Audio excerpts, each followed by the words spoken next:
नमस्ते मेरे प्यारे बच्चों।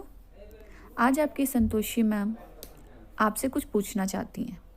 अच्छा, एक बात बताओ, भाषा ना हो तो क्या होगा? चलो मैं बताती हूँ।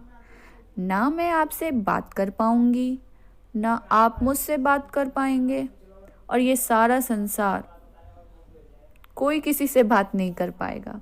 ना मम्मी आपसे कुछ पूछ पाएंगी, ना आप मम्मी से कुछ कह पाएंगे। तो आपको समझ में आ गया होगा कि मैम क्या समझाने वाली हैं इस वीडियो के माध्यम से। आज मैं आपको भाषा, लिपि और व्याकरण, इन तीनों के बारे में बताने वाली हूँ।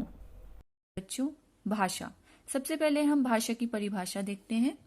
भाषा वह साधन है जिसके द्वारा हम अपने मन के भावों को दूसरों तक पहुंचाते हैं।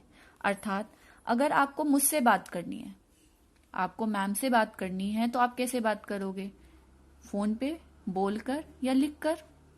अब जैसे यहाँ पे देखो आप, मैं आपको भाषा के बारे में कैसे बता रही हूँ। अभी आप वीडियो देख रहे हो, इसमें अब मैं भाषा के बारे में कैसे बता रही हूँ? बोलकर बता रही हूँ। और आप कैसे समझ रहे हैं? ऑब्वियस सी बात है, सुनकर समझ रहे हैं। और मैं आपको किस प्रकार समझा रही हूँ ये सारी चीजें बेटा? लिखकर। और आपने भाषा को कैसे समझा? इनको पढ़कर। तो बोलकर, सुनकर, लिखकर, पढ़कर, बेटा ये सभी भाषा के अंतर्गत आता है। और भाषा वह साधन है जिसके जरिए हम अपने मन के विचारों को दूसरों तक अभिव्यक्त कर सकते हैं। समझ में आ रही है बेटा? अगर भाषा नहीं होगा ना, तो हम कुछ नहीं कर सकते, ना हम अपनी बात किसी को पहुंचा सकते हैं, ना समझा सकते हैं। अब हम अपने मन के भाव यानी कि विचार को 3 प्रकार से प्रकट करते हैं। पहला है मौखिक। जब हम अपने मन के भावों को बोलकर प्रकट करते हैं बेटा, जब बोलकर, अभी मैं बोलकर आपको समझा रही हूं, तो ये भाषा का मौखिक रूप हुआ। दूसरा है बेटा लिखित रूप। जब हम अपने मन के भावों को लिखकर प्रकट करते हैं, ठीक है, लिखकर, यानी आप देख रहे हो ये सारी की सारी चीजें मैंने लिखी हुई है, तो ये लिखित रूप हुआ। और लास्ट है अंतिम सांकेतिक रूप, जिसमें हम अपने मन के भाव संकेतों में समझाते हैं।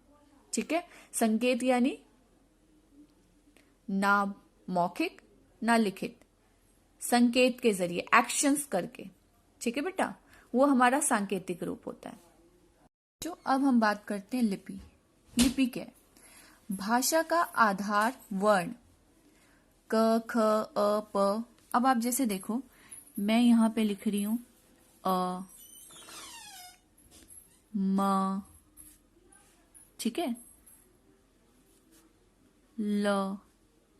तो बच्चों ये क्या है? अ, म, ल, ये सब क्या है? हमारा हिंदी व्याकरण में से हम क्या कहते हैं? वर्ण कहते हैं। क्या कहते हैं बच्चों? वर्ण कहते हैं। अब जैसे मैंने यहां पे लिखा माला, क्या लिखा बच्चों? माला। तो इसमें म भी है और ल भी है, तो ये वर्णों से मिलकर बना है। क्या बना है? तो ये वर्णों से जो मिलकर बनता है वो हमारा क्या होता है? शब्द। अब मैं यहां लिखती हूं मैं पढ़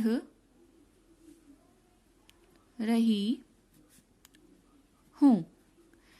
तो बेटा इसमें मैं पढ़ रही हूं, तो ये एक शब्द है, ये शब्द है, ये शब्द है। तो ये जो शब्दों का समूह है ये हमारा वाक्य हो गया। हिंदी व्याकरण में से हम क्या कहते हैं बेटा? वाक्य।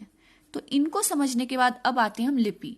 भाषा का आधार वर्ण, वर्ण यानी वही अ, म, ल है, और वर्णों के मेल से शब्द बनते हैं। ठीक है बच्चों, देख रहे हो, शब्द बन गया वर्णों के मेल से, म और ल को मिलाकर शब्द बन गया, और शब्द मिलकर वाक्य बनते हैं, ये भी आपको पता है। और हिंदी भाषा में इन वर्णों को लिखने के लिए बेटा कुछ चिन्ह बने हुए हैं। क्या बने हुए हैं? कुछ चिन्ह। उन्हें हम भाषा की लिपि कहते हैं, उन्हें ही हम लिपि कहते हैं, जो एक साइन। जैसे बच्चों, अब मैंने अ बोला तो अ को मैं ऐसे ही लिखूंगी अ। अब मैंने म बोला तो म को भी ऐसे ही लिखूंगी। इसी तरीके से अगर मैं क बोल रही हूं, ठीक है, तो क को मैं ऐसे ही लिखूंगी ना, कोई और चिन्ह तो नहीं होगा। अब अंग्रेजी में अगर लिखते हैं तो क के लिए हम के यूज कर लेते हैं, कुछ और भी यूज कर लेते हैं। तो ये हमारा हिंदी की लिपि है, जैसे, और हमारी जो हिंदी की लिपि है वो भी आपको मैं बता ही दूं, वो हमारी देवनागरी है। क्या है बच्चों? देवनागरी। और एक भाषा और है हमारी संस्कृत, उसकी भी देवनागरी है। तो बात इसी पे आ जाती है बच्चों कि अब मैंने बोला कि लिखो माता, तो आप म लिखोगे, त लिखोगे, तो ये लिपि है बेटा। क्या है? लिपि, लिखने का ढंग। तो लिखने का ढंग क को ऐसे ही लिखते हैं, माँ को भी ऐसे ही लिखते हैं। तो ये हमारा जो लिखने का ढंग है, जो लिखने का स्टाइल है, वही हमारा लिपि है। समझ में आई बात? व्याकरण। व्याकरण भाषा का प्राण है। व्याकरण के बिना भाषा अर्थ का अनर्थ कर देती है। अर्थात मेरे प्यारे बच्चों, व्याकरण यानी ग्रामर, ग्रामर का नॉलेज होना बहुत ज़रूरी है, इंग्लिश में भी और हिंदी में भी। अगर आपको व्याकरण का ज्ञान नहीं होगा तो आप वाक्य की रचना सही से नहीं कर पाएंगे। जैसे मैं एक वाक्य बोलती हूँ, ध्यान से सुनना। 2 दिन के लिए विद्यालय बंद रखा जाएगा। और वहीं कह देती हूँ मैं, 2 दिन के लिए विद्यालय बंदर खा जाएगा। बंद की जगह बंदर कर दिया और रखा को खा कर दिया। देखा, अर्थ का अनर्थ हो गया ना। तो इसलिए हमें भाषा के अंतर्गत व्याकरण का ज्ञान होना बहुत ज़रूरी है।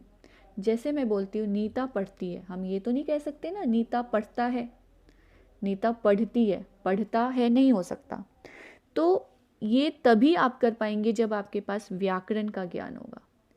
व्याकरण ही हमें भाषा का शुद्ध रूप का ज्ञान करवाती है।